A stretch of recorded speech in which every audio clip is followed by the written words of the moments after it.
They said it couldn't be done, so we decided not to do it, right? That's the podcast show, yes. Woo! All right, tonight we got to talk MAGA Institute. I want to bring on our guest here tonight.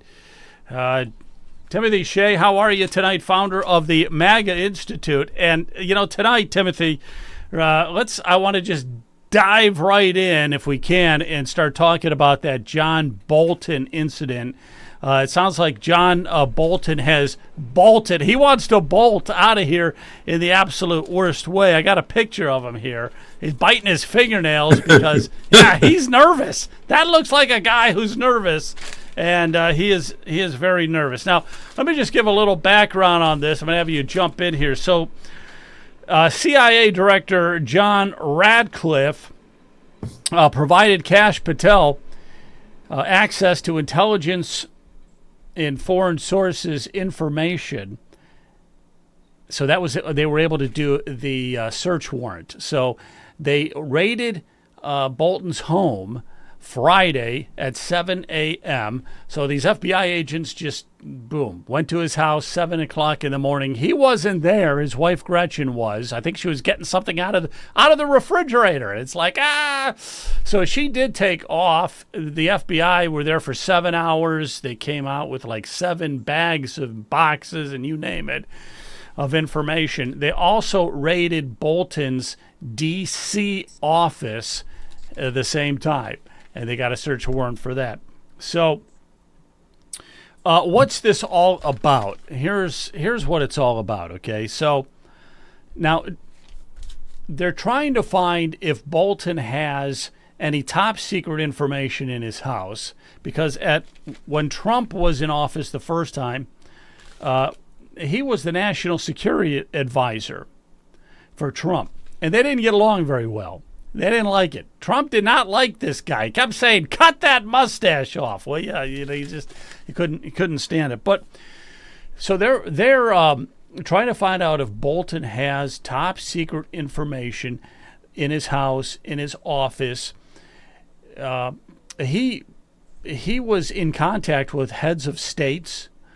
There was always this unusual conduct by him where he would have these yellow legal-sized notepads, and he'd be taking down copious notes, just writing everything that's going on. And this is all top-secret information. When you have a top-secret meeting, top-secret information cannot leave, whether you put it on a yellow legal notepad or even if it's up here in your head, even if you just take it with you and talk to someone outside of the White House or wherever he's having the meetings, that is divulging top secret information. And it carries a very, very stiff penalty, like 20 years. All right. So that's a big part of it. I want to bring our guest on here tonight. Timothy, so have you been looking into this whole Bolton thing? And I want to get your take on that. What's your thoughts on all of this right now? Well, I'm going to ask the question that all of America is asking, and that is whether John Bolton's mustache was raided. We're looking for the stash. Okay? Don't forget to check the stash, Kash. That's right. There's a lot of rhyming words there. Cash and stash and mustache and the whole works. Yeah. Here's the thing. This is real. Everything they said about Trump was unreal. And what this is doing is distilling down into one crystal clear example for all of the non-TDS Americans out there that the Democrats have no credibility. My mother always used to say, when I'd come home with hurt feelings from somebody bullying me or whatever, consider the source, right? Consider the source. Look who it is that's saying those things about you. What do you think about them? Then why should you care about what they have to say? Well, consider the source with all of this hand-wringing we're seeing on CBN and MSLSD. I don't care if it's MS Now. It's always going to be MSLSD to me. Yeah, that's true. It is MS Now. Did they change over? Did they change over? But they announced that they're going to change over. Okay. And look, the hypocrisy is just unbelievable. And I've seen so many TikToks and X and Insta stitches showing that was then, this is now clips of people saying, well, this is the process and no one's above the law. And now Trump has weaponized government. This is the end of democracy. Well, guess what? We want it to be the end of democracy because we have a constitutional republic and most emphatically not a democracy, Joe. I gotta tell you something here because again, the guy looked pretty nervous, and I showed you that picture. But here, let me just tell you what some of them were saying. FBI Director Kash Patel, he posted on X that no one is above the law, and he's referring right to John Bolton. Dan Bongino came on, and he said that the public corruption will not be tolerated. Attorney General Pam Bondi retweeted on X. She said America's safety is not negotiable, and justice will be pursued. And President Trump, good old President Trump, they're best of friends, him and John Bolton.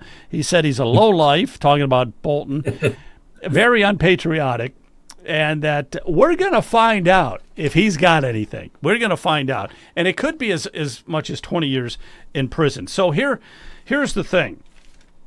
As we look into this, there's a lot of smoke because he did put out a book, and they're saying that some of the classified information, in that book could be classified, and he may not have been able to put it in there. So they're going to look into the book, and then he has all those yellow legal pads. This was when he was, director of security, national director of security, and they said that was very suspicious, but nobody ever caught on why he's taking all these notes, because he's not even allowed to take a notepad home with him. All right, that would be against the law too. But also, they got information from the IRS and the CIA. And the IRS is saying, we got to look into his finances, because he's got a net worth, I think, of $6-8 million. It hasn't really been publicly made known, but it's high. The guy makes a couple $100,000 a year. I know he had in Washington, D.C., a couple $100,000 doesn't go very far. And they're saying that his overseas bank accounts don't make sense. They're like way too high, and his tax returns and all that just don't add up to what he should do. And that's the real issue, okay? The real issue isn't whether he has classified documents. Of course he has.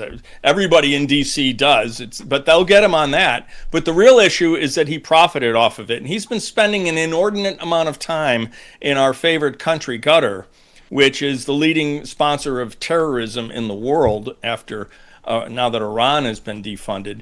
And I think that's really what's going to end him up in prison, is that he ended up profiting off of the classified information he stole. Yeah, because his net worth is very high, and again, he was living off of his paychecks from the government, as all of them are. Now, I want to ask you this question here. I think that this is just the tip of the iceberg, that he is the first guy. I think Trump's got like 50 or 60 people that he is targeting. This is the first one, and he's not going to fool around. And what do you think of that too? Would you agree with that? This is going to be like the first one. He's got 50 or 60 more that he's going to start targeting congressmen. Well, somebody commented on X, I wouldn't care if Bolton got off as long as he flips on those above him. And I said, I do. I think they've got all the goods on everybody. I don't think anybody's getting a deal. I don't think there's going to be rolling over on the higher ups. I think this is going to go all the way to Obama, and that entire chain is going to prison. Okay, so I don't know about Obama, right? Obama, is he kind of insulated from going to prison as president and all that? But some of the lower heads, like Comey, Trump wants Comey. He wants Brennan, if you remember these guys from his administration. Brennan, Clapper always, to me, looked kind of strange. Let me just stop you there for a second, Joe. It's not that he wants. Of course he wants. We all want. It's not that we want. It's that these people committed crimes. And you ask if Obama is insulated. He's not, because what we're talking about is a seditious conspiracy. And presidential immunity only applies to acts of office, not to crimes. And participating in a seditious conspiracy is probably the biggest crime you can commit against the United States. Right. Okay, so if there are others, I want to ask you this too. If there are others who are involved, and there are. I mean, the congressmen, congresswomen, they all are living off of a government salary. Yeah, it might be a couple $100,000, but all of a sudden their net worth goes up $6 million overnight almost, it seems like. Some of these people have so much money, and a lot of it is stock trading and things like that. I got you, but there's probably kickbacks, you name it. All right, there's a lot of them. Is he centering on Bolton, do you think, so that Bolton will start to squeal, that he'll start to get loose lips and start talking about others? And that's the way the FBI works, isn't it? That's what I'm saying, though. I don't think they need that. I think they've got everything they need on everybody, okay? Between if you've got John Ratcliffe cooperating with Pam Bondi and with Kash Patel, they've got everything that they need, okay? And add Tulsi Gabbard into that mix. I think the reason they went after Bolton is because Bolton is the prototypical DC insider, the man who's always been around the fringes of various administrations and profiting off of it. I think they went after John Bolton to send a signal to all of the deep state that you're toast, the gig is up, the gravy train has ended. I got you. Okay, we're going to switch gears here in a second. We're going to talk about some of this redistricting for a minute, but I want everybody to subscribe. If you are on Rumble, subscribe. And if you are on YouTube, we got to build up the algorithm. So make sure you subscribe. If you're on YouTube, please subscribe. It is massively important. It's the only thing I care about. I don't care about anything else. Subscribe so we can build up that algorithm. I want to go into some redistricting for a minute. Texas, it looks like they're going to put 5 more seats into the Republican category for Congress. They're going to redraw their maps, redistrict it, and it looks like about 5 more seats will be taken from the Democrats and given over to the Republicans. Trump goes and gets a hold of Governor Abbott and says, you've got to do this. You've got to do this. And we looked at some of the gerrymandering. I think you said it was gerrymandering. We looked at some of that, like in Massachusetts, where you have 46% Republicans and 0 Republican congressional seats. They have gerrymandered that state. They've taken Boston, and it's just like these snakes that just keep going out, so that Well, Massachusetts is the home of the gerrymander, and it's not just Massachusetts. It's a good 10 or 12 states that are like this, that have I think there's 8 that have no Republican representatives, with anywhere from 46 in Massachusetts, as you said, down to about 30-something Republican registration. It's a real problem. And don't forget, these are the interim redistricting efforts, okay?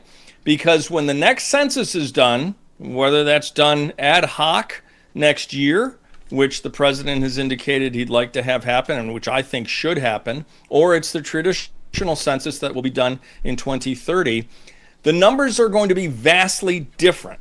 We're already seeing different numbers. A friend of mine works for the University of Texas Health Center in Houston, and they've suddenly, Joe and Brian, noticed a whole lot of Medicaid appointments going unfulfilled. People aren't showing up for their Medicaid appointments all of a sudden, and they're no longer reachable by phone. So I think we're going to see a marked reduction. We saw last week 50 million. I can't believe we've got 55 million visas to foreign nationals out there. I would have thought 5, maybe 10, but 55, that's huge. They all need to be looked at. And with the illegals, I think that we're looking at a country that's back to 240, 250 million by the time the next census rolls around. Yeah, because you can't be counting all the illegals, and that's just going to help the Republicans drastically. Now, there's like a 220 Republican to 215 Democrat in the House, the Congressional House right now. So I think we have about 5-seat advantage over the Democrats. So if Texas gives us an extra 5, now Gavin Newsom, who went up 17 points in some survey or something to be the next president for the Democrats, to be their nominee for the 2028. So he's pointing his finger at Trump and saying, yeah, we're going to play that game as well. But I think that California can only come up with about maybe 5 maybe 5 seats. So if Texas has got 5 and they got 5, that kind of washes each other. But there's a lot of other states. Let me give you a couple of them. Indiana is thinking about drawing up so that they get another Republican district. Florida could draw up to 5 if they wanted to. Not sure they will. Ohio's got 2, and we definitely will do that. We've got 2, one in the Toledo area, one in Akron. Both of those districts we got our sights on them, and we're going to go for it, and we're going to win. Missouri also has a 1 seat. So when you add all that up, does that mean we're sitting pretty well for the midterms, or should we still be worrying?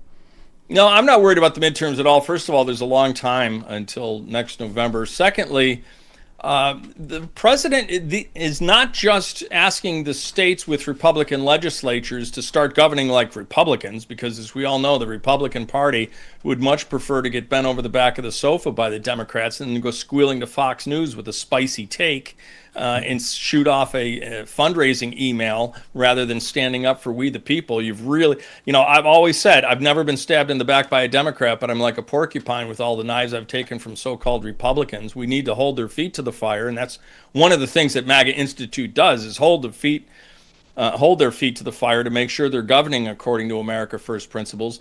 But it's not just the redistricting effort. The president has really reached out through his associates and engaged with the Republican state legislatures. Did you know there's an America First group among state legislators? So we've got state chapters of Make America Great Again, America First public policy, and the president is reaching out to the various states and saying, hey, you've got a Republican supermajority. What's with all this siding with Democrats? In one state, and we had only 10 Democrats vote for a bill which was really bad for our children, and 14 Republicans joined those 10 Democrats, right? What are 14 Republicans doing joining with 10 Democrats on anything that's going to be harmful to our children? So the president is really exercising his executive authority, and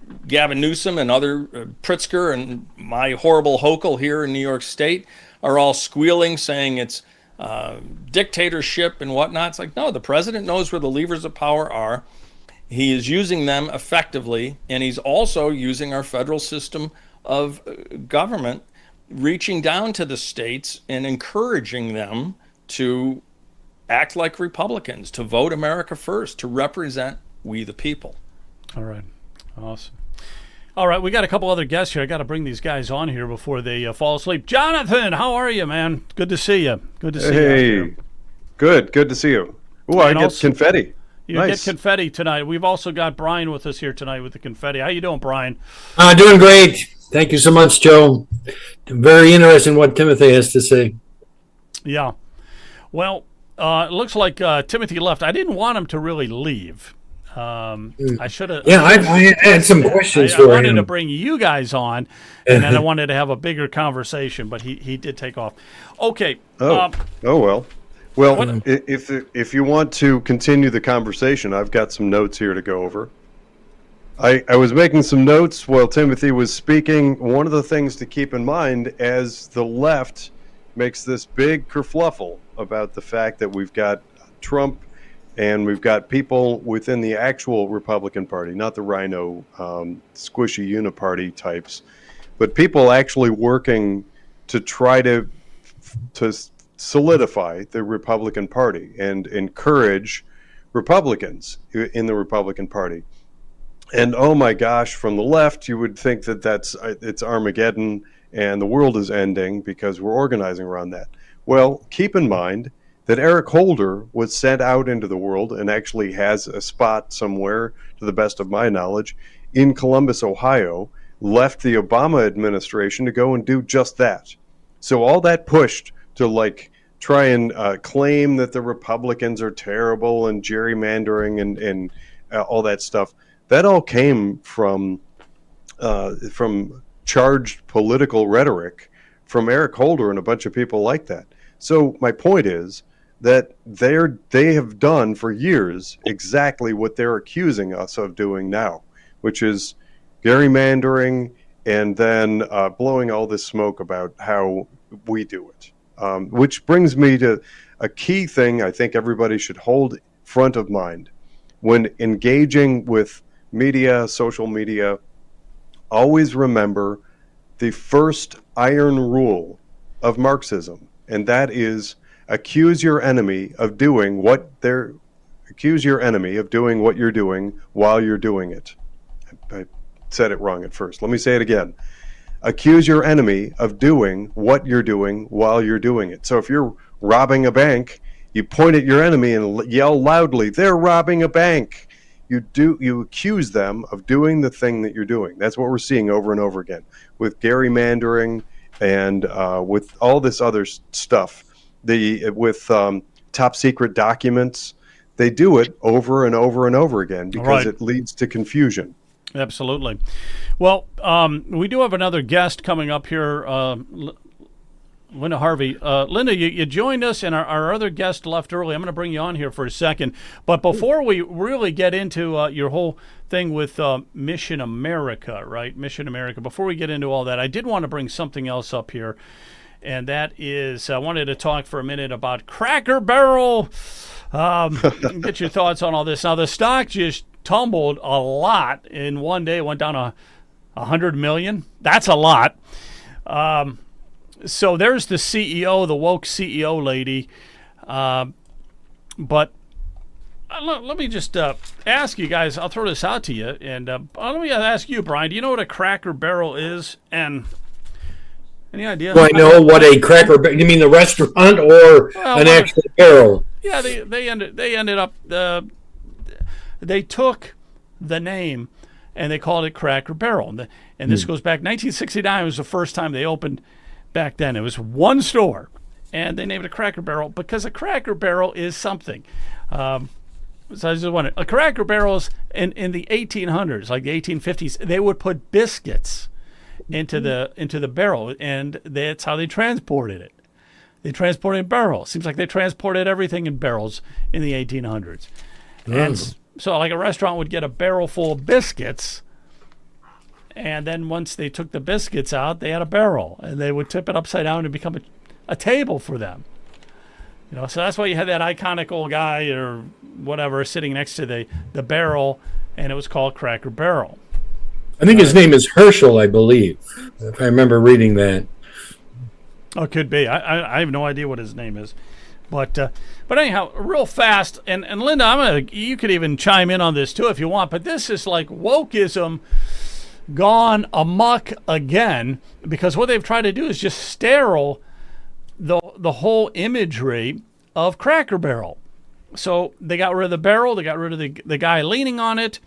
They've, what does it mean anymore? They've sterilized the stores inside. They're trying to change it all over. Oh, and by the way, I got to play this for you because they're more woke than you thought. So let's start with Nashville Pride. Yes, Cracker Barrel is a proud sponsor of Nashville Pride and have been part of it for over a decade, along with participating for multiple years in Evansville, Indiana's Third River City Pride event. This guy right here is Barry Starbuck. Barry Starbuck. Even made LGBTQ plus rocking chairs for these Pride events. The same Pride rocking chair that they put front and center in their Tennessee corporate office. Okay. So as you can see, they've been woke for a long time, and it's just probably finally gotten to the point where they just want to change the whole image. So they were woke before Bud Light. Then is that what you're saying? Well, I guess so. But that didn't work out too well for Bud Light either. No, they lost $1 billion in sales. So Bud Light lost $1 billion in sales. $1 billion. Now that's not market value. We're not talking about the stock price dropping or whatever, which is we're talking about just sales in general. $1 billion. That's not good marketing. That was not good. But when you go woke, you go broke. That's what happens. That's what happens. Let me bring Linda. How are you here, Mission America? Do you have a thought on? Okay, go ahead and talk. Yeah. There we go. Yeah, you have a thought on Cracker Barrel before we get to talking about Mission America? Oh yeah, lots of thoughts on Cracker Barrel. Our family has gone when we're traveling regularly to Cracker Barrel, and we will not be going again. Apparently, they've been working for years with the Human Rights Campaign, and many people will know that that's the largest homosexual transgender rights group in the country, behind the same-sex so-called marriage and all the you know, homosexual rights policy moves. And they have this corporate equality index, which is what they've used to pressure companies to come alongside, to give money, to start big PR in their favor. Things like a rocking chair that's painted in the rainbow colors. That's the kind of thing they're looking for. And so I guess this gal who is their now CEO has been on the Human Rights Campaign board, as I understand. So there's a lot of, it goes back a ways, that there's a lot of this woke nonsense. And of course, they read everything through an LGBTQ or a racism lens, seeing things that don't exist and making it up as they go. So they believe Cracker Barrel is racist, and there's no evidence of that, at least not in 2025 or any time close to now. Well, it certainly didn't start off with this wokeism, and it's unfortunate because, as we've been saying, you go woke and you go broke, and you look at Bud Light and some of the other ones, even with the baseball teams. I miss my Cleveland Indians. What was so freaking horrible about saying Cleveland Indians? I'm part Cherokee. I find nothing offensive about Indians as a team name. I mean, come on. And lots of the Indian tribes themselves have said that they don't find these Indian team names offensive.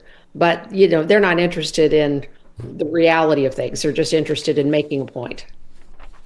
Well, yeah, and it's gotten carried away. So we're going to talk here about that. Jonathan, you probably have something to say about Cracker Barrel, do you?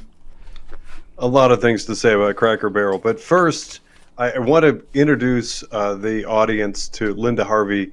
For anybody that may not know, Linda Harvey and I have served together on the board of Protect Ohio Children. That's how we know each other. So this is kind of a special privilege for me. It's like introducing a friend to our audience. Linda, thanks for coming on and joining us today. As far as Cracker Barrel, my opinions have everything to do with the years that I spent in institutional finance on Wall Street, and I view things very differently. This is not by accident, and it's not as damaging as you think, not in the ways that the audience and most of mainstream America think. And I like Robbie Starbuck, and I like the things that he does, but unfortunately, we continue to look in the wrong direction. There are people that make massive amounts of money off of the destruction of things. I won't get into too much detail, but just know that one of the ways that George Soros got the money that he has is by tanking the pound sterling, which is like the British equivalent of the US dollar. He tanked their currency and made a fortune off of doing it. He's done it to other countries as well, and it can be done in a similar way to corporations. As those corporations, like Anheuser-Busch, which is the parent company of Bud Light, Target, and others like them, as they are put through the grist mill of being destroyed effectively, their brand is destroyed, there are people that make massive money off of that. That's the thing that really hits me sideways and gets me very upset. I post on these things because the thing to know, our audience, friends, is that by them getting rich, they're taking the money from you. So when you have things like mutual funds that hold stock in Cracker Barrel and things like them, when Cracker Barrel tanks, that's money that it's subtracted from your retirement accounts, things like your IRA and 401k. It goes into the pockets of the people who, lo and behold, were able to predict the drop in that stock price. It's market manipulation. I strongly suspect it. I'm researching it with others like me. and that is where I'm focused. The brand, I am actually very entertained by the memes off of the brand and all that stuff, but I'm a follow the money guy, and that's the problem with these types of woke things. Yeah, go woke, you go broke. I'll get Brian here for a minute. Brian, you ever eat at Cracker Barrel? Yeah, we do it all the time, but like Linda, I won't be going back to Cracker Barrel. So it's not that we spend thousands of dollars, but it's still the idea that if we're stopping to eat at a restaurant, I won't be stopping at Cracker Barrel, which is unfortunate because we like their food. Yeah, and I didn't realize how woke they are. But they are off the charts woke behind the scenes, and now it's just starting to permeate, and we're seeing it now in the stores. We're seeing their marketing and all that kind of thing. Yeah, it's unfortunate. Another American icon restaurant bites the dust. And if you notice something else, Linda, too, like when you're talking about, let's say, McDonald's, they've gone to a newer format, a newer design. They kind of got rid of the golden arches thing, right? If you go with Wendy's, they've got kind of a newer design. It's all this, I don't know. I don't like it, but it's just all new stuff. How are you tonight? Let me go over to your website here. Let's get this on. This is your Mission America. And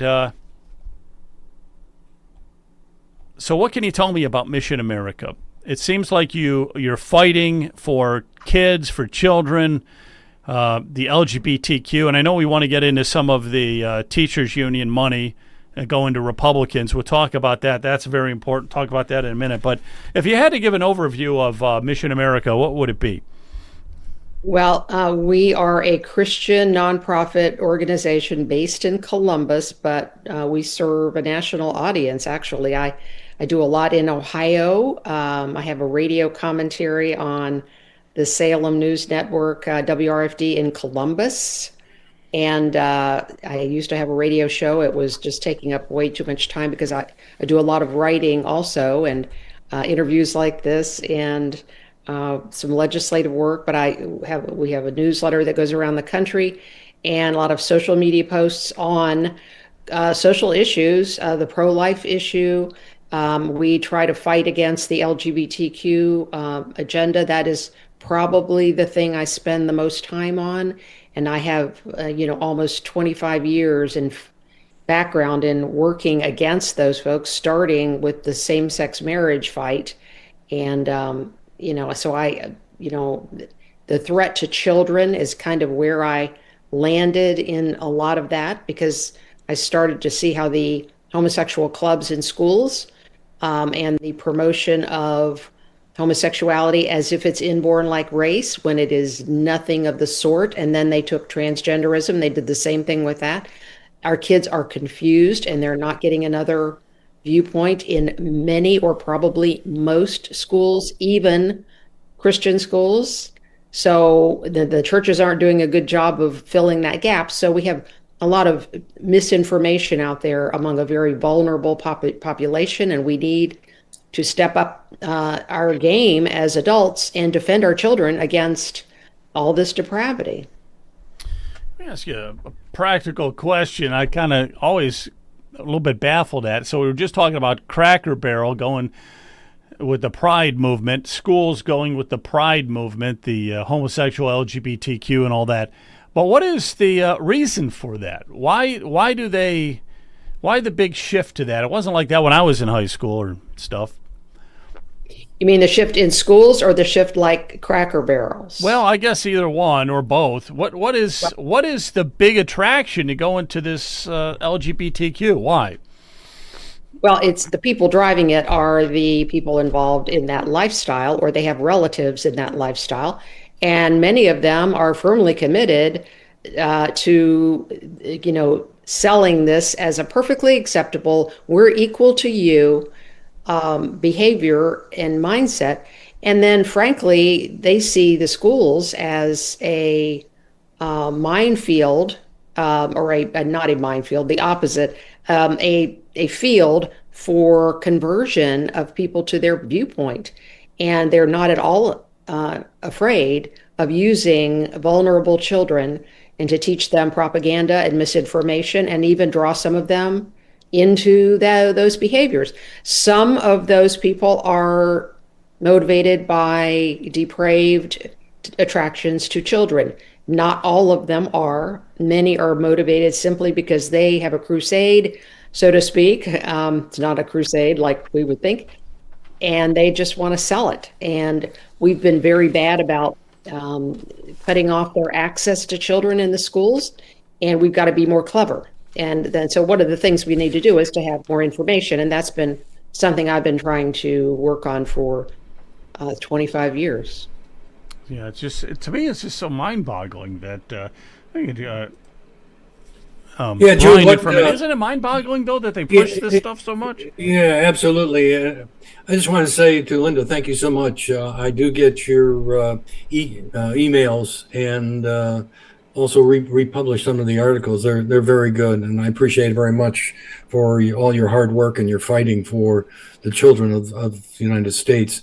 What I see happening, though, is mental health issues are going to continue to get worse and worse. And there's going to be a lot of people that are going to make a lot of money on mental health. We see that, just in Lake County itself, the number one company that gets the most money from the Lake County is a mental health, institute. So it is so depressing to me when they're using the children and doing what they're doing, and what it's doing is the breakdown of the family. I think ultimately it's a destruction of our society and our freedom and liberties. It's all planned, and unfortunately, many of the average citizens are just going along. They're afraid, they won't push back, not willing to stand on the front line. But Linda is doing a great job in that area, as Jonathan did too. Well, may I just jump in on the mental health thing? Thank you for those nice comments, by the way, Brian. The mental health is absolutely right. There is a crisis in our country, or supposedly a crisis. I do believe there is one. We've got two things going on: an actual crisis and an overdiagnosis problem, because people are making money in the school systems on overdiagnosing, and then voila, they have this solution to the problems. What's happening on the issue of homosexuality and gender confusion is that you have from about 5% of when they surveyed them, were able to survey them about 20 years ago, of high schoolers saying they identify with one of those lifestyles, then you now have about 25%. And it is not inborn. There's an infinite number of young people who can be lured into this and confused along the way. Many of them will drop it, but many will be so confused that it will be a mental health crisis in and of itself. Right. And so then we have Governor DeWine, who's such a fine man, and so strong on family values.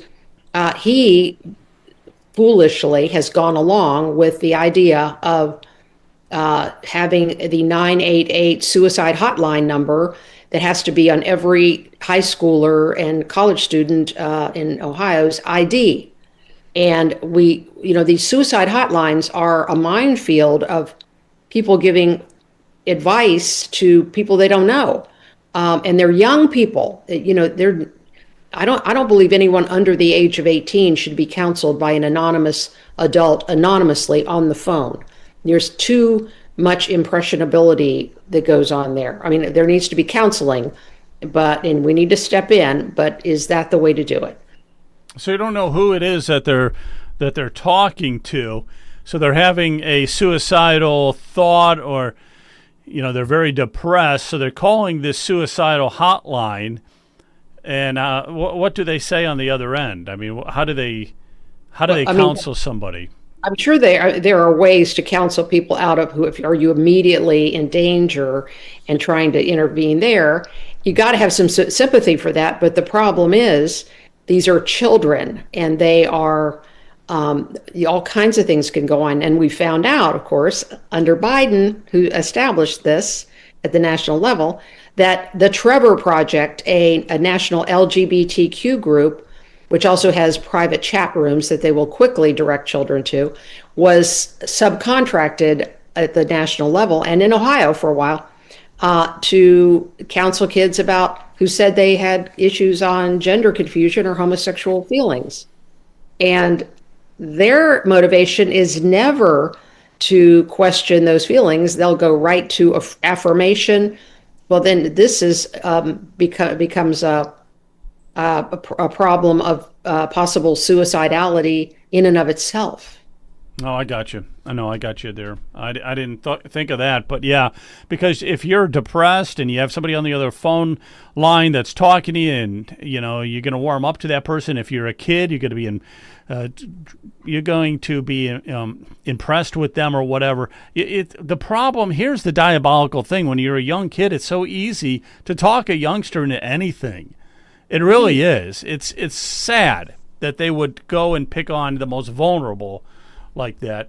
Jonathan, do you have any questions or thoughts? I do. And my initial thought I'm going to start things off with is an expression that's important for everybody to know, and that is how to defeat America without firing a single shot. If you haven't heard that expression, I encourage you to go and look it up, because everything that I'm seeing as I look at Follow the Money and look at the influence peddlers behind a lot of these initiatives, which means the publishers behind the books, the technology platforms pushing them into schools, the people profiting from them, etc. There are ties that should make anybody who cares about America and Western values and our children and future generations very nervous, very upset. Basically, in a nutshell, it is a concept to disrupt and usurp a culture, to flip a culture. And unfortunately, we have to acknowledge the fact that the U.S. is actually very good at that. We have been doing that to other countries for decades now. We've been infiltrating their governments. We've been taking over and sending propaganda through media and news outlets, and we've done some terrible things to other countries. That, I think, should be common knowledge now. What's new for us is that lens being turned internally. We have both national and international players who are focused on doing harm to America. And in my book, from all of the research that I've done, the number one target is children. The objective is to flip children from American values, pro-West, capitalist, God-loving, all of the things that have made America uniform and a lovely place to live, and flip it to take one generation and flip it into communism, social communism, or whatever you want to call it now. That, I believe, is the underpinning, and it's the design. It is a diabolical design behind a lot of this stuff. Just to put a little finer point on that, because I recognize that some of my comments, depending on where you are in understanding all of this stuff that's hitting us all at once, it can seem strange and off-putting.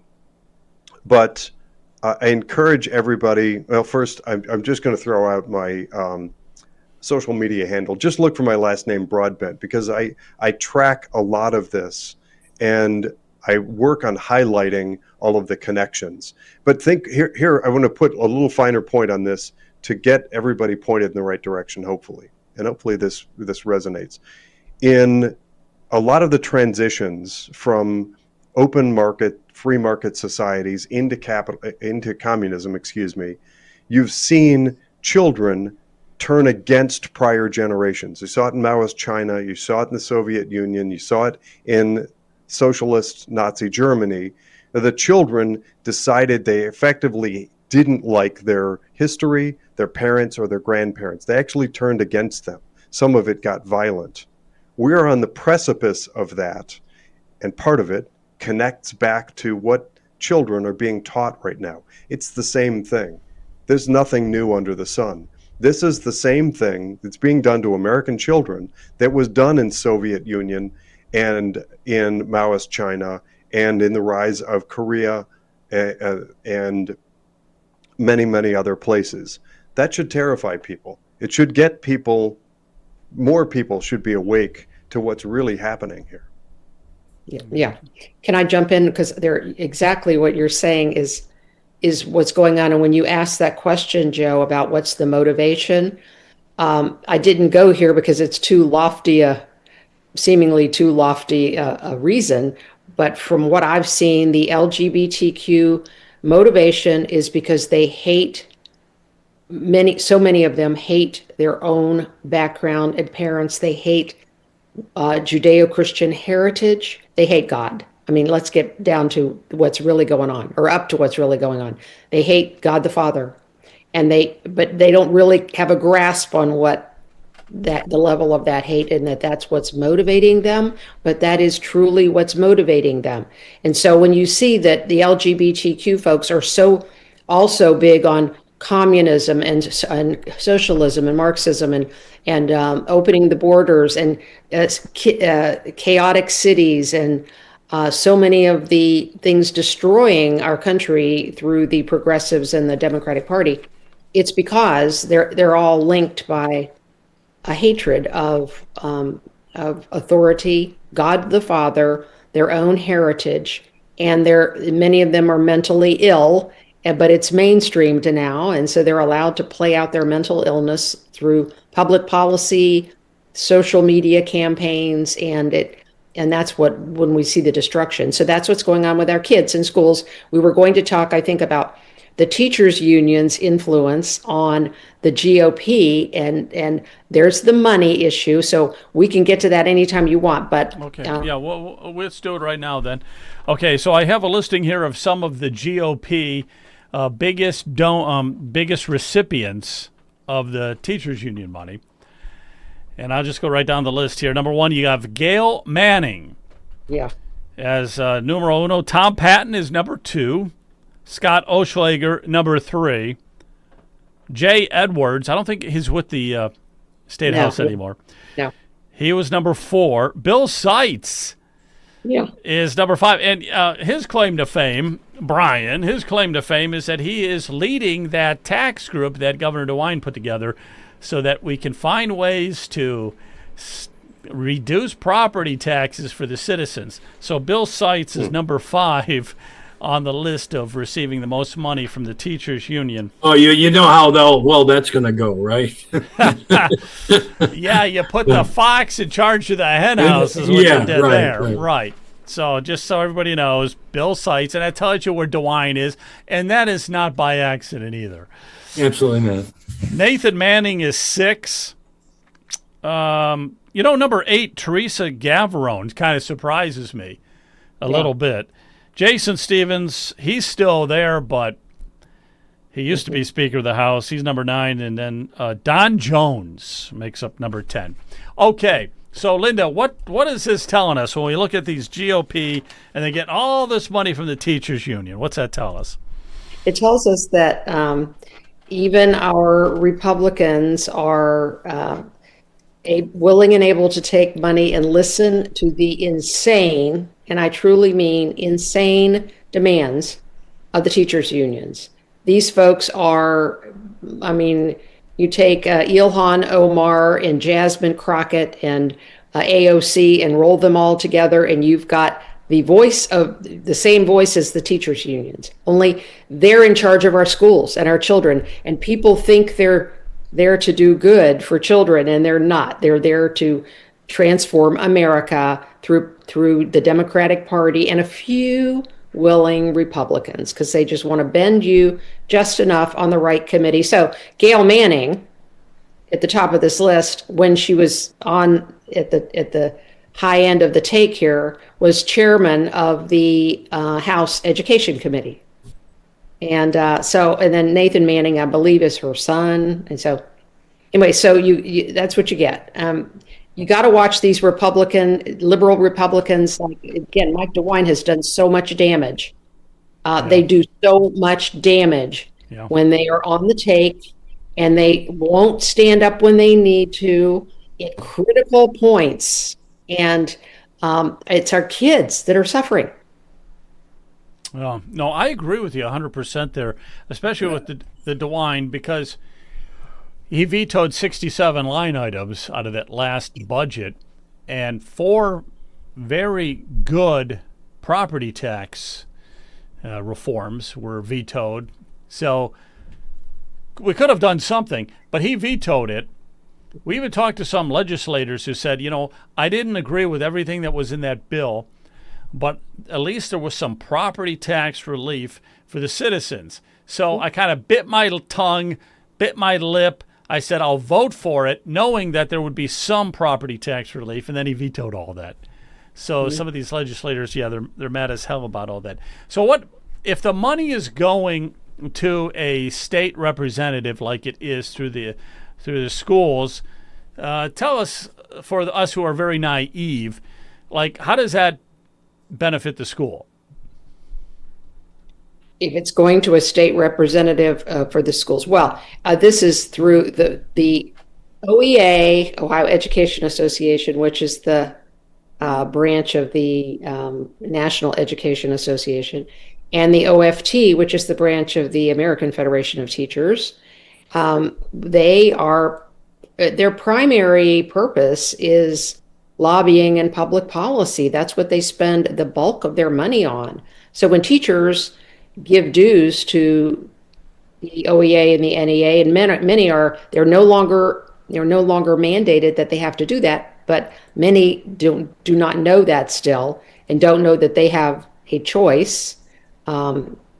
They don't know that their money is going toward shaping public policy for values that many of them would abhor. Now, we do have many liberal teachers out there, but we have many who are not in the public schools. And so when you see this happening, what you need to do is realize the politicians are being shaped, and unless you've got some really solid conservative Christians with good track records who aren't taking money from the teachers' unions, your public policy is going to bend toward this enormous political power they can bring to bear. They can make your life miserable, for one thing. They can grease the skids for you, but they can also make your life miserable if you don't do what they want you to do. Through social media, they run all over conservative school board candidates, for instance. I know a number of cases here in Ohio where the local union, teachers union, paid a lot of money to put out smear campaigns that were total lies for the conservative candidates. Okay, that's let me just go around the horn for a quick question, and then we've got to get to our next guest coming up at 8 o'clock. But Brian, a quick question for Linda. Yeah, Linda, would you agree with my statement that the basic problem that we have is that we're ungodly, uneducated, and immoral society, where seemingly that the churches no longer have the influence or pull that they once had on our citizens? Would you agree with that? Absolutely, 100%. If the churches stood up, and we have some pastors that are excellent and they are standing up. I think of Jack Hibbs, for instance. I think of some of the pastors here in Ohio. Wonderful people, but way too many won't say boo about any of this. Even if they believe it, they won't talk about it from the pulpit. They won't educate their congregations, and we're suffering greatly with that. Gotcha. Agree. Hey, Jonathan, you got a question? As an indication, and I'll open this up to Linda's comments. She and I share a lot of the similar perspective. In a recent state school board campaign, one of the school board seats for the state committee, a school board seat, it ended up going for about $95,000. A lot of that was funded by teachers unions. So to put that in perspective, your local school board or your local school district has a school board. Not everybody knows that we have a state level school board as well. That's 19 members that make that up. And there are fights, there are campaigns to get elected onto that. it gets a little bit complicated. Some are elected, some are appointed. But the point is that for a long time, there were huge battles to fill those seats. And many of us who really care about the quality of education in Ohio pushed really hard to get common sense, good Americans, education first Americans into those seats. You can't compete when there's a $95,000 headwind. There's no rank and file mom, dad, grandma, or grandpa who can step in and run a kind of race that can compete with $95,000. My reason for bringing that up is I believe that sort of spend highlights the importance that the far left puts on school board seats. Linda, do you have a comment to that? Yeah, they absolutely do. And they have the manpower and the money and the social media connections and the mechanism. They have the whole framework set up to plug somebody, to cover up their faults, and to make the opponents' lives miserable and to lie about them. And this is a machine. It's a huge machine. And the only thing that's going to overcome this is I really thankful for so many things the Trump administration is doing in cutting funding. And also at the local levels, a lot of people are waking up. So that's a really positive trend. Yeah, they're waking up because of groups like yourself here, Mission America, getting the word out on all this. So here's your website again, Mission America, and encourage everybody, go to it, read it up. You got some great articles here, and it's very important. It's very important. It's like the most important thing. We got to protect our kids. So thank you very much, Linda. Thank you, Linda. Thank you for coming Well on done. tonight. Got the confetti. You got the confetti. Wow. Thank you again. Yes. Thanks, Linda. God bless you. God bless you. All right. Way to go. Way to go. Well, we're going to bring on this guy here. Look at that. Josh GOP in person. Sort of. Sort of in person. How you doing tonight? It's good to see you, man. Doing great. How are you, sir?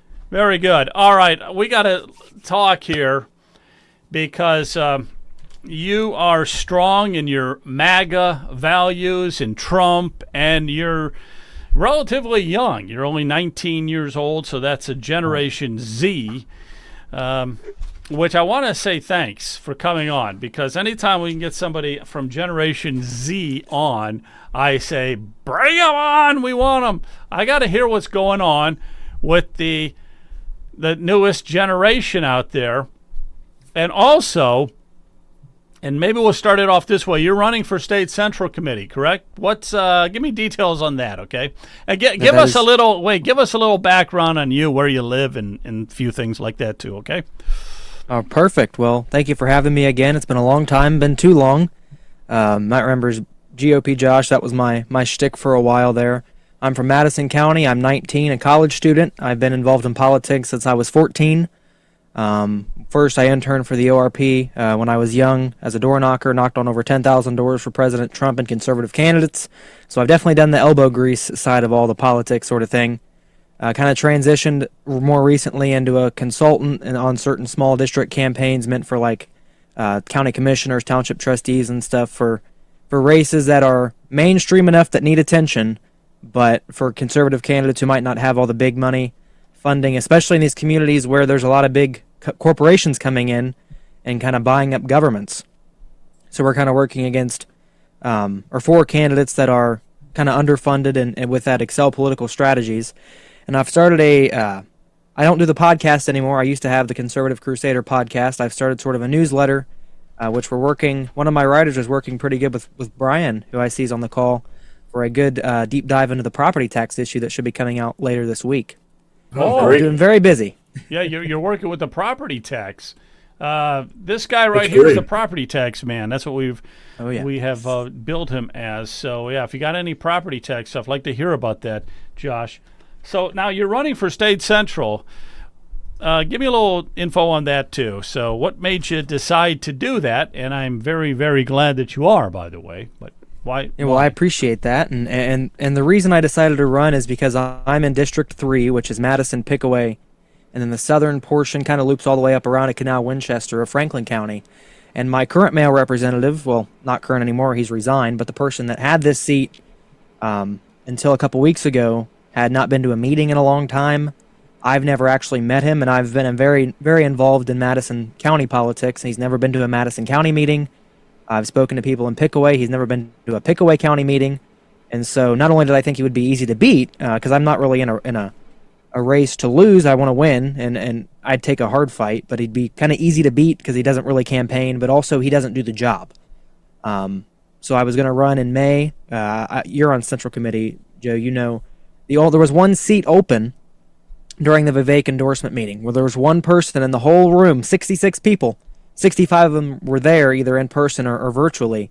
The one open seat was my former state Central Committee member. He wasn't on Zoom or anything. If you miss too many meetings, it's a small threshold, a couple, 2 or 3, I think you could be ousted. So yeah, you should have an easy victory. Who is your current sitting male for the State Central Committee? Who is that? Well, he was David Todd was his name, but he's no longer serving on Central Committee. He's resigned, and so we're trying to fill that seat now. Well, you're going to get it, okay? We're going to twist arms. Get in. You can go up to Alex Triantafilou. Do an arm wrestle with him, okay? Do it. And if you win, you'll be automatically there. All right, I got to get to these guys. Ask a Generation Z person a question there, Jonathan. We don't have many of them on here. This is our big chance. Go ahead. All right, well, I'll put it in the form of a question then. Are you aware that I have created a resolution encouraging the Ohio Republican Party to refrain from endorsing candidates for state-level positions in contested races? This specifically has to do with here and now, and I'm interested in getting your feedback on I'll preface it with the question, are you aware that the rumor mill is very concerned about the upcoming ORP meeting in early September and the rumors that the ORP plans to endorse? So I have not heard about your resolution in particular. I have heard the rumor mill running, and I will say on the record I am 100% against primary endorsements unless there is proof that one of the candidates is like a lifelong Democrat that's switching to the Republican Party just to run on and kind of dismantle our primary. For an example, Amy Acton served under a Republican governor, but she was a longtime Democrat. Had she decided to run for governor as a Republican, yes, the party should intervene to stop from getting her in there. But when you have two good Republicans, a good example is the state Supreme Court race. There's a lot of good lifelong Republicans in that race, and they're considering endorsing because of outdated, I think, policies in regard to that. I don't think that's the best idea. I haven't seen your resolution. I'd be glad to read it. But let me ask you on that. So the Supreme Court, that's one of the things the upcoming meeting is going to be, should one of the Supreme Court justices for Ohio be given the endorsement or not. Mm-hmm. Now, the screening committee has said that Ron Lewis should get it. And there was also Pat Fisher threw his hat in the ring, Andrew King, Joseph Burke, Colleen O'Donnell. So anyhow, any thoughts on that? Well, I don't think there's a reason for the party to get involved, at least this early. I understand a few years ago, before there were party labels on the ballot, and the argument could be made, well, they have to campaign as a Republican with approval of the Republicans for a long time for people to know they're Republican. That was an argument then. We're past that now. People in November, whoever the Republican nominee will say Republican on the ballot. There's no reason the party needs to get involved in this race. Pat Fisher said he's not going to run. I think that was a bad move for him to run in the first place. It's bad optics, first of all. It's against the spirit of the law, the second, so I'm glad he's out of there. Out of the people that are running, I've met, I think, most of them. Andrew King's my favorite. He's a great guy. He's the only one I've seen outside of big events. Like, he came to the Madison County Central Committee when there was like 13 of us there meeting. It was truly incredible how hard he's worked for it. But I'd like to see it go to a primary and let the voters decide. When's the last time the voters got to decide a Supreme Court race in the state of Ohio? It's a pretty novel concept. Have the voters decide in the primary. So, Brian, you got a question for this Generation Z? I am so impressed with Joshua. I really had 19 It's really amazing. When I was about 6 months ago, I had a chance to speak to 6 legislative aides down at the state capitol. We rented a room there, and I started to talk to them about the American dream of my generation. And it just dawned on me that their American dream, and not one of those were over 35 years of age. So I'm just wondering, Joshua, what is the American dream for your generation? You have can you summarize? I mean, is getting married, getting a job, a good paying job, owning a home, does that enter into the equation for 19 to 25-year-olds these days? Well, I'm very traditional in the sense that I believe it does. At least for me, I'd love to have a traditional family, build a family, have a home. With the way the current situation is with the housing market and property taxes being insane, as you know, I mean, that's your whole, that's what I know you for, is property taxes. I mean, that takes away a lot of the desire to have that, because it's like you buy this home, you save up $400,000, $500,000, pardon me, dollars, you get a loan, however you do it, and then you pay it off for 30 years, and you're still paying for the rest of your life for a property that's going up in value, and you don't see any value out of that.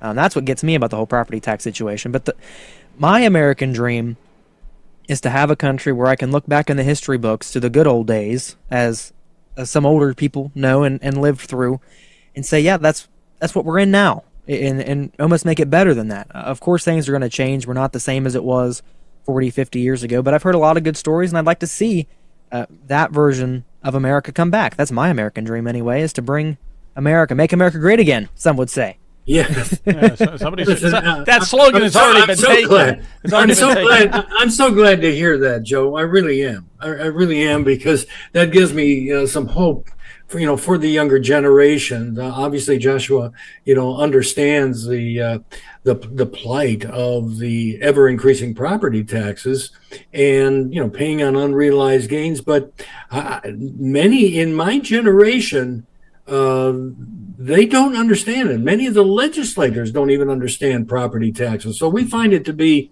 an oppressive, complex system that just has to be, totally redone. And many people are asking us, Joshua, well, how are we going to replace dollar for dollar about the property taxes? And I'm saying, if you look at schools, I don't think it should be replaced dollar for dollar. And when you've got a school system that, 40% of the third graders can't read at grade level, and 50% of the middle schoolers are not proficient in math, why would we keep, funding that system? And I keep telling our seniors, those over, 60, I say, if you keep voting for these property taxes, you're funding your own demise. They really are.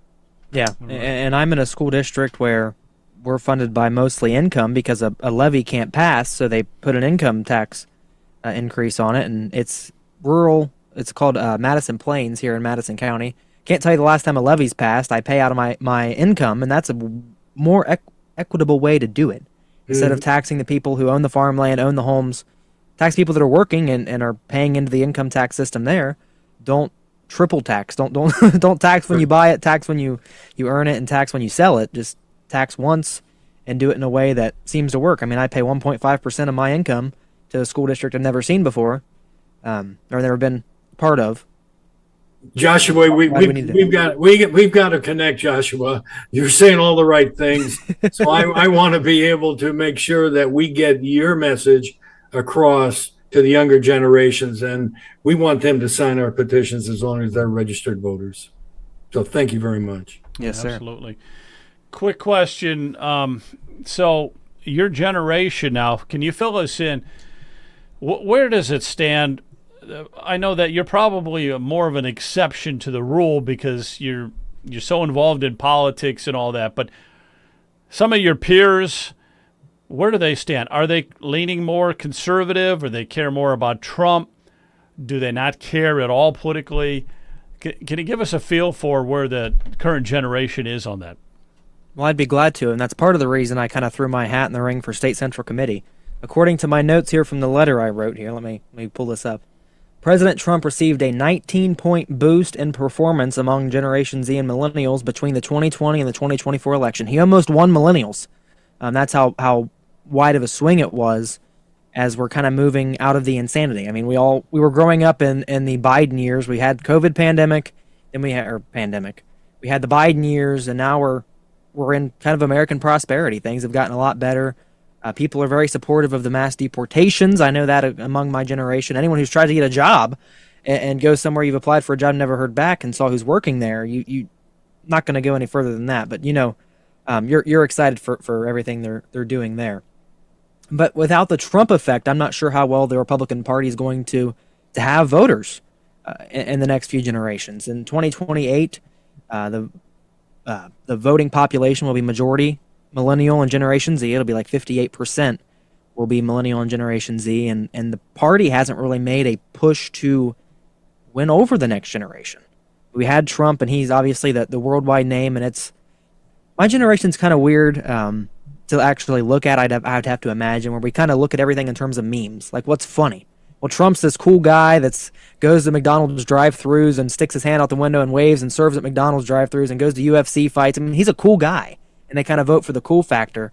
But when it goes to, I don't know, a random generic Republican versus a random generic Democrat, we don't have a system to win over the young people. So I'm not exactly sure how to work with Trump not on the ballot. That's amazing.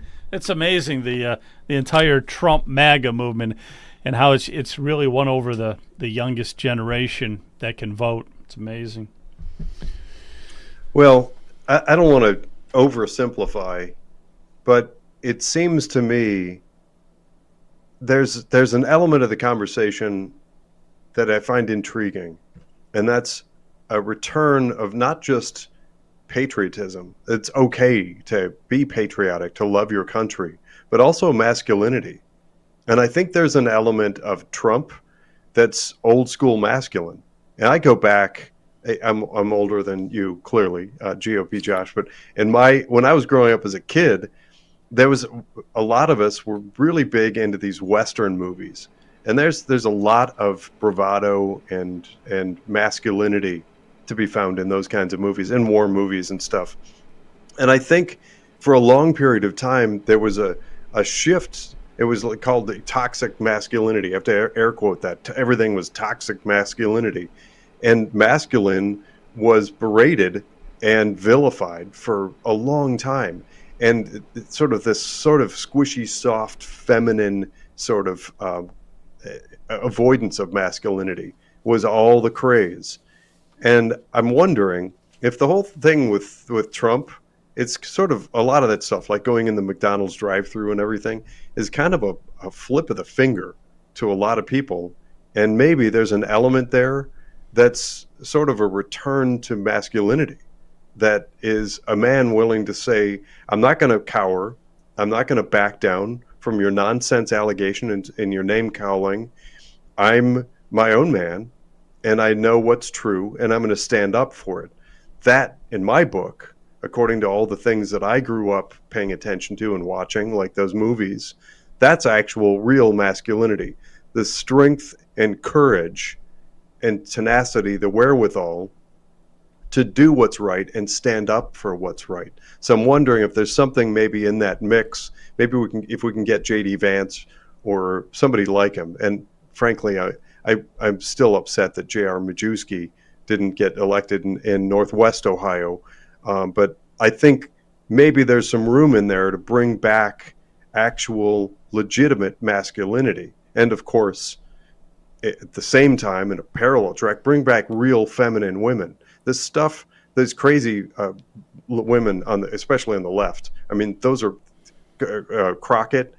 Those are not actually women. Those are women trying to replicate a sort of a quasi interpretation of male anger or something. I don't know what that is, but bring back masculine and feminine, and maybe Gen Z will really resonate. What do you think? Well, I hadn't thought of it that way before, but I completely agree with everything you're saying there. And a big part of that has been kind of the school system that's meant, I don't know how to describe it, kind of taking away the masculine and feminine roles. I mean, you go into a school hall and it's crazy. You've got people who there's no dress code anymore. There's pink, crazy hair, whack job. I mean, you can look at half of these kids, even in high school, and you don't know if they're a boy or a girl until you talk to them. And it's, I mean, Yep. there's no traditionalism left. I don't exactly, I haven't thought of it the way you're talking about it now, but it's crazy how there's absolutely no binary roles left in society. The more you talk about it, the more I kind of get shocked by it. I don't really know what to say. Well, now I've talked to some younger people that nieces and stuff like that. But I've also talked to other people, grown-ups and stuff. But is there a shift in, like, let's say Christianity? Is there a shift in the Generation Z more towards God? Because I've read, and you told me if it's true or not, that there's a bigger hunger now for, like, the Bible and prayer. Because I don't know, you're hungering for it, or this generation's hungering for it. Is that true or not? Well, there's been a lot of sort of, they call them youth groups, that go around and multiple different ways to learn about God and the Bible and worship together. I know in Columbus there's something called Run with Christ, where there's like a run group that does a Bible study, and then they go run like 3 miles, and they kind of all fellowship together.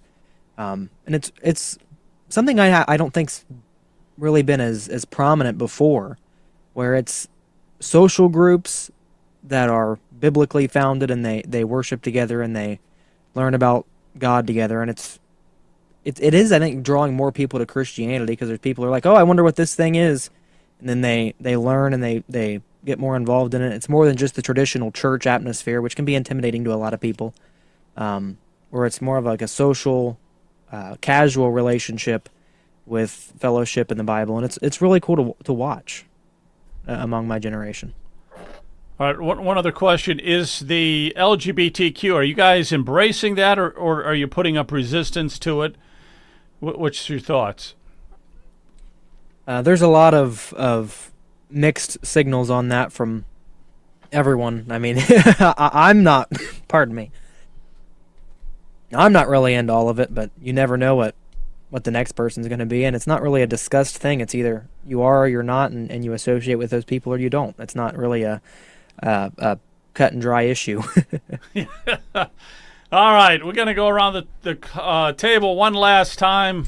This is your chance, talking to a Generation Z. Yeah, like I said, Joshua, we've got to get together. I'd be glad to drive down to your area so that we could talk, because we would like to be able to reach your generation and a little older, and not talk to just 60-year-olds. And the other thing I'd like to do is I'd like to compliment your mom and dad. Yeah, they did a great job. Great job. Yeah, they did a great job. All right, Jonathan, I'll let you wrap it up. So this is my perspective. If watching what I've been watching the last 5 years, I think we have this in the bag for Gen Z. Here's why. We at the meme war, we won it decisively. It's like 97-3 in the meme wars. And if the meme wars translate to social media, which is where I believe most Gen Z are spending a lot of their time, I think we just need to keep that up. My perspective is, just watching stuff like what's happening with the kind of the culture war that comes out of the meme wars, and the outrageously hilarious backlash against Cracker Barrel. I think it's spectacular, and I think we just keep going. And hopefully, in my book, more strong characters like Trump step forward and are interesting and compelling to Gen Z. Is I think that's what's going to win it, is just getting something that really makes a splash, that stands out, that isn't that just the nasty rhetoric and just the quagmire of old school politics, the fun of things like the memes, and just the will to fight and fight for us of Trump. I think that could win it. Yeah, well, I agree with. Oh, sorry, didn't want to interrupt. Yeah, go ahead. Go ahead. I agree with that in many ways, and I also think that the party needs to make a more prominent role and present role in trying to get involved with young people where they are and tell them, hey, this issue that you're having, you can't find a home, you can't pay for this, we're going to try to fix that if you support us. And there's a lot of things. I mean, Trump did that. I mean, his no tax on tips policy is probably the most popular thing I've seen in my life. And the party really hasn't accepted any of that. And not to kind of go back to the state central committee thing, but that's kind of my focus at this point in time. Arizona and Michigan are both states that Trump lost in 2020 and managed to win in 2024. What do they both have in common? They both have youth advisors on their state boards, either an executive or sort of similar to central committee roles, where it's a young person who's selected by the central committee to work on discussing how to win young people, how to engage with young people, how to communicate to young people. And Ohio doesn't have anything like that. There's the national GOP has a youth advisory council where there's 13 or 14 young people. But I don't see anything like that on the state level, and that's something I want to push for if I do happen to get the appointment on September 5th, is to either have a youth board or form a more formal relationship with the Ohio YRs or college Republicans. I know they put out a resolution in support, but that's not really a communication level. There should be where the chairman or the central committee communicate with young people and say, what does your generation want? What do the college kids that are here in Denison or Ohio University, the liberal kid, what is their focus, and how can we communicate to them that the Republicans are who's going to help them out in the future and to promote policy, not really directly help, but promote policy to advocate for their beliefs and some of the beliefs maybe not, but the things that are important for them, to live, work, and raise a family. How can the Republican Party communicate that to them? And I think that's an important thing the party needs to look for.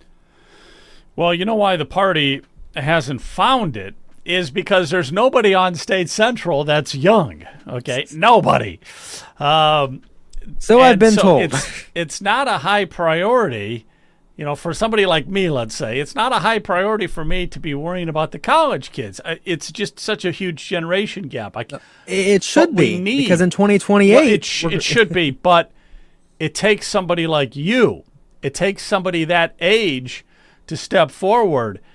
I'll gladly support you, but people like me, I don't see us taking the reins on it and running with it. It would have to come from you, and that would be huge. That would be a huge asset for the party. We need that. We don't have the youngsters, which is why we're not reaching out to the youngsters. There's a correlation there. Right. Yeah. Yep, I agree with you there, and that's kind of what that's been my focus since I was 14 and knocking on doors. Is I've got other young people involved to knock on doors. I am the former chair of Teen Republicans of Ohio, which is kind of those teen organizations are weird. I'm not even sure if it still formally existed now that I'm not a member. Not sure how that worked, but I'm working to try to get young people involved in the party and to realize, hey, this is a lot of what you want in a government and in policy. That's what the Republican Party is fighting for. And I know you said it's not really your top focus, but in 2028, like I said, millennials and Gen Z will be the majority of voters. If we don't have something fixed by then to make sure that without Trump on the ballot, we can win, not really sure what we're going to do as a state, because we're a solid red state until the voter demographics change, until all the young people go in that have been indoctrinated by school boards and liberals their whole life, go to voting. I don't know what we're going to do then. Well, I don't know what we're going to do either, but thank you very much for coming on tonight. I really appreciate it. So we've had a bunch of your... You got the confetti. Yeah, you got the... Oh, yeah. And, I can't find the audio. There used to be applause, so I'll just do this here, okay? We've had a few Generation Z guests recently, and all three of you guys have been outstanding. Yeah. Off the charts outstanding. So I thank you and commend you again. Good luck. Good luck with everything. Thanks, Joshua. Thank you very much. Thanks, Josh. Good luck with it all. All right, guys. I think that's it. Have yourselves a great night, and we will talk to you soon. Good night. Great show, great guests. Good night, everyone. Good night, Jonathan.